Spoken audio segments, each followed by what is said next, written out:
ভাইয়া আমার জুতার সোলটা ছিঁড়ে গেছে, একটু ঠিক করে দেন তো। এখান থেকে 20,000 টাকা তুলুন।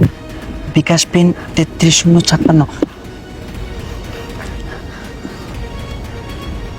কিরে তোর কি হলো?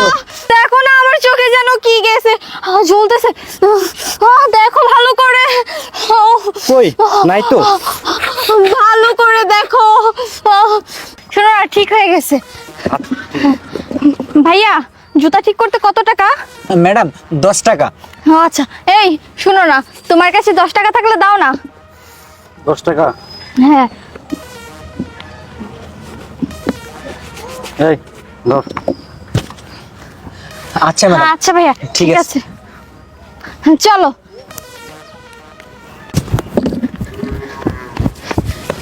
ভাইয়া ভাইয়া একটু আগে যে একটা ম্যাডাম একটা ফোন দিয়ে গেছে না, ওই ফোনটা আমাকে দেন, ওই ফোনটা আমাদের। কি বলেন ম্যাম? আচ্ছা এই ফোনটা যে আপনাদের সেটা আমি কি করে বুঝবো? ভাইয়া ফোনটা সত্যিই আমাদের, আর আপনার যদি বিশ্বাস না হয় তাহলে আমি ওই ফোনের বিকাশ পাসওয়ার্ডটা বলছি। বিকাশের পাসওয়ার্ডটা হলো 3306। হ্যাঁ ম্যাডাম ঠিকই বলছেন, এই জানেন আপনার ফোন। আর ম্যাডাম ওই ম্যামকে বলবেন যে ওনার টাকা আমি উঠাইছি, আমার থেকে পরবর্তী এসে টাকাটা নিয়ে যেতে বলবেন। আচ্ছা ঠিক আছে ভাইয়া, অনেক ধন্যবাদ আপনাকে। হ্যাঁ ওকে ম্যাম, ঠিক আছে। আচ্ছা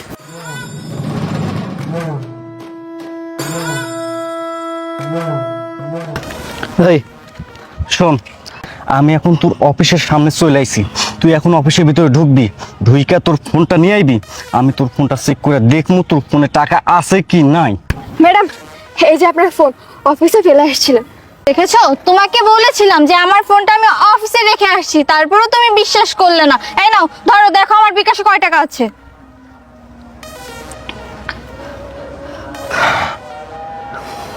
কিরে, ব্যালেন্সে তো 1 টাকাও নাই। তুই এত বড় একটা অফিসে চাকরি করিস, অথচ তোর ফোনে বিকাশে টাকা থাকে না। তোরা তো অযথা আমার সময়টা নষ্ট করলে। এই যা যা বলছি, যা। চলো। ফালতু কোথাকার। এখন আমি কি করব? আমার তো মাল খাইতেই হইব, মাল না খাইলে আমার মাথায় কাজ করব না। কি করি এখন? না না, যে করেই হোক আমার টাকা ম্যানেজ করতে হইব। দরকার হলে আমি চুরি করবো, ছিনতাই করবো, ডাকাতি করবো, তারপরও আমি টাকা ম্যানেজ করবো। আর টাকা ম্যানেজ কইরা মাল খামুই খামো। যাই এখন। আচ্ছা ম্যাডাম, একটা কথা বলি, উনি তো আপনার হাজবেন্ড হয়, আর আপনার কাছে তো আমার জানা মতো পর্যাপ্ত টাকা আছে। তাহলে আপনার হাজবেন্ডকে আপনি টাকা কেন দিলেন না? ওনার সাথে এরকম নাটকটা কেন করলেন? আসলে আমি টাকাগুলো দিতাম, দেইনি কেন জানেন?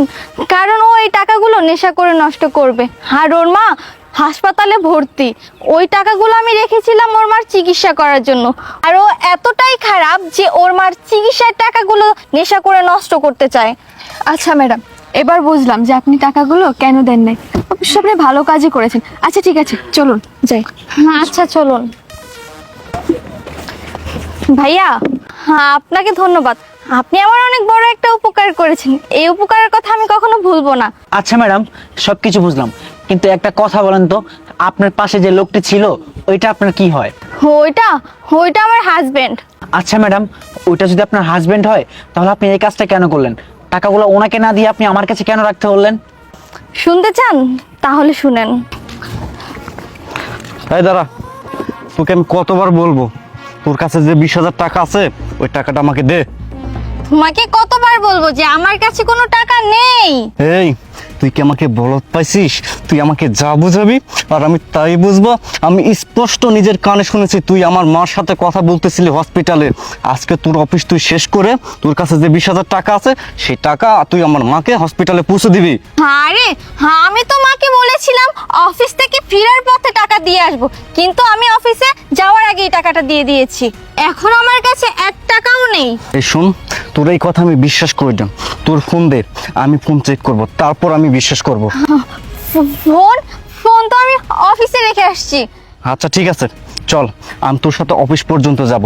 আমি অফিসের নিচে দাঁড়ায় থাকবো, তুই তোর ফোন আনবি, তারপর আমি চেক করব, তারপর তোর কথা সত্য না মিথ্যা আমি যাচাই বাছাই করব। চল। আচ্ছা ঠিক আছে চলো। হ্যাঁ দাঁড়াও। কি হলো? এই আমার জুতা মনে হয় ছিঁড়ে গেছে। চলো, সামনে একটা মুচির দোকান আছে, ওখানে গিয়ে জুতাটা সেলাই করে তারপরে যাই। আচ্ছা ঠিক আছে, আয়। হ্যাঁ আচ্ছা। শুনেছেন ভাইয়া কেন এবার এমন করেছে? হ্যাঁ ম্যাম সবকিছুতে শুনলাম। আচ্ছা ম্যাডাম, যাই হোক, আপনি কোনো চিন্তা করবেন না, আপনার টাকা আমি আপনার নাম্বারে পাঠিয়ে দিচ্ছি। হ্যাঁ আচ্ছা ঠিক আছে ভাইয়া, আপনাকে ধন্যবাদ। Okay ma'am.